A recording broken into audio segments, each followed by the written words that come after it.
Copa আমেরিকার group পর্ব শেষে এবার শুরু হতে যাচ্ছে কোয়ার্টার ফাইনালের লড়াই। কোয়ার্টার ফাইনালের ম্যাচগুলো কঠিনভাবে জমে উঠতে যাচ্ছে, কেননা কোয়ার্টার ফাইনালে নির্ধারিত সময়ে গোল না হলে খেলা গড়াবে ট্রাইবেকারে, যার ফলে এই রাউন্ডে বাড়তি সতর্ক থাকবে দলগুলো। তাহলে চলুন দেখে নেওয়া যাক কোয়ার্টার ফাইনালে কে কার মুখোমুখি হচ্ছে এবং কখন কোন সময়ে তারা মাঠে নামবে। কোয়ার্টার ফাইনালের প্রথম ম্যাচে ৫ তারিখ সকাল ৭টায় মুখোমুখি হবে গ্রুপ এ চ্যাম্পিয়ন এবং গ্রুপ বি রানার্স আপ, অর্থাৎ বর্তমান কোপা আমেরিকা চ্যাম্পিয়ন আর্জেন্টিনা এবং ইকুয়েডর। কোয়ার্টার ফাইনালের দ্বিতীয় ম্যাচে ৬ তারিখ সকাল ৭টায় মুখোমুখি হবে গ্রুপ বি চ্যাম্পিয়ন এবং গ্রুপ এ রানার্স আপ, অর্থাৎ ভেনেজুয়েলা এবং কানাডা।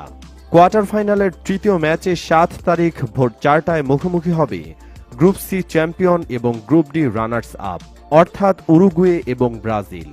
কোয়ার্টার ফাইনালে এটাই হবে সবচেয়ে হাই ভোল্টেজ ম্যাচ।